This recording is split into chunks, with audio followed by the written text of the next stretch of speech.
Hello guys, welcome to my channel to another video of Ibrina's Video Diaries. তো আমরা ভরা শ্রাবণে আজ মনে হয় 2রা শ্রাবণ আমরা যাচ্ছি আগমনীর উদ্দেশ্যে কুমারটুলিতে। এই যে আমার সুন্দরী বন্ধু অ্যাসাইনমেন্টের জন্য আমাদের যাওয়া, বাট যখন যাচ্ছি সুন্দর করে সেজে গুজে একটু ছবি তোলাও হবে। আজকে আকাশ সাথ দেয়নি, প্রচণ্ড বৃষ্টি হচ্ছে। আমি যখন আসছি বাইকে করে বৃষ্টি হয়ে চুলে পুরো ল্যাটামেরা অবস্থা হয়ে গেল।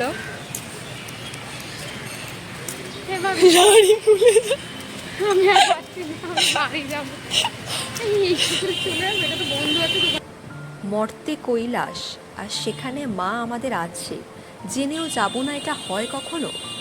পুজো আসছে তাই যেতেই হবে।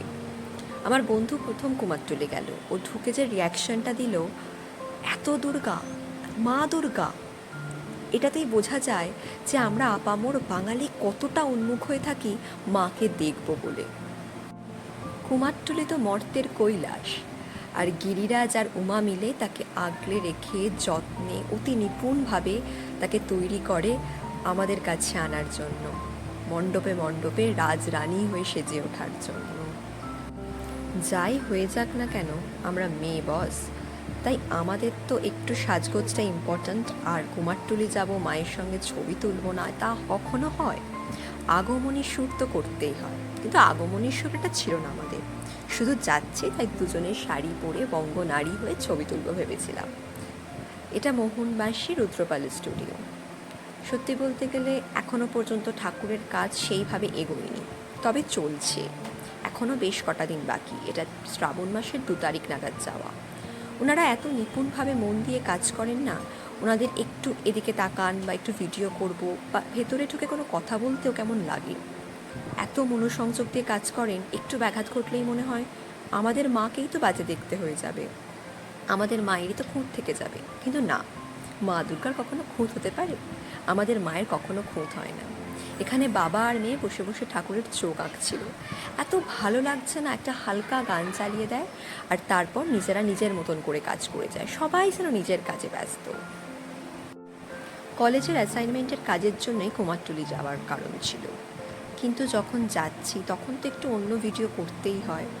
এই যে ঠাকুরটা দেখছো, এই ঠাকুরটা যখন আমি গেছিলাম আগের বছর তখন পুরো তৈরি এই স্টুডিওতে, আর এখন দেখো তৈরিই হয়নি।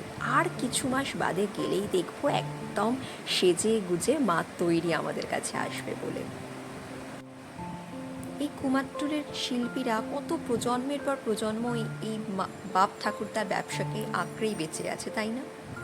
এর মধ্যে একটা আভিজাত্য আছে, ঐতিহ্য আছে, আর একটা অহংকার বোধ আছে। ওনারা সৃষ্টি করেন, ওনারাই তো সৃষ্টিকর্তা, শিল্পীরাই তো সৃষ্টি করছে, তাই না? ভিডিওটা আমার খুব একটা হয়তো ভালো আসেনি, ফোনের ক্যামেরা কোয়ালিটির জন্য কিছুটা, আর কিছুটা রোদ বৃষ্টি এমনভাবে হচ্ছিল না, ঠিক আমি বুঝতে পারছিলাম না যে ভিডিওটা কোন অ্যাঙ্গেল থেকে করলে সুন্দর আসবে। ক্যামেরাও বৃষ্টির জন্য নিয়ে যেতে পারিনি। এখানে আমাদের একটা দাদা খুব সাহায্য করেছে, ওই দাদারা না থাকলে আমি সাক্ষাৎকারও নিতে পারতাম না। দাদাটা ওখানকারই, ওনার সঙ্গে আগের বছর গিয়ে পরিচয় হয়েছিল, তাই এবছর ওনাকে ডেকেছিলাম যাতে একটু হেল্প হয়। ঘরের মেয়ে বউরাও কি সুন্দর কাজে হাত লাগায়, এখানে কোনো ডিসক্রিমিনেশন নেই, ছেলে মেয়ে উভয়ই একসঙ্গে কাঁধে কাঁধ মিলিয়ে মাকে তৈরি করে। এখানেই সাক্ষাৎকার নেওয়া দরকার ছিল। আপনাদের মা ঘর থেকে বেরোয় ঠিক কোন সময়টা, মানে কোন সময় প্যান্ডেলে পৌঁছায়? কোন সময়টা বেরোয় এটা হচ্ছে মহালয় থেকেও 1-2 যায়, তারপর থেকে যায়, মানে এই প্রতিপদ তৃতীয়া চতুর্থীতে প্রায় বেরিয়ে যায়, পঞ্চমীতে 2-1টা। আগে যেমন নিয়ম মেনে চোখ আঁকা হতো মহালয়ায়, সেটা তো সম্ভব হয় না, সেটা সম্ভব নয়, কেননা আগে ছিল 1-2 ঠাকুর, ওই জন্য মহালয়ার দিনকেই চোখ আঁকতে হবে। আর এখন এমন পরিমাণে ঠাকুর বেড়েছে, মহালয়ার দিনকে থেকেই ঠাকুর নিয়ে চলে যায়, কেননা অনেকে ভিড় হয়, চতুর্থীর সময় প্রচণ্ড ভিড় হয়, ঠাকুর নিয়ে বেরোতে পারে না, ওই জন্য অনেকে আগে নিয়েছে। শিল্পী নারায়ণচন্দ্র পালের স্টুডিওয় সুচন্দ্রিমাদি আমাদের অনেকটা হেল্প করেছে, অনেক কোঅপারেট করেছে। আর এই দেখো, এখানে সমস্ত সরঞ্জামের মধ্যে ঠাকুরের ইনি ঠিক জায়গা করে নিয়েছেন। এনার মধ্যেই যে ভগবান সেটা ইনি প্রমাণ করেছেন। আর মা তো তৈরি, দোকানে দোকানে যাবে বলে একদম সেজে গুজে গাড়িতে উঠে পড়েছে। ও কি, দূরে ওই দেওয়ালে আঁকাটা কার? ওটা মেসি না? মনে তো তাই হচ্ছিল।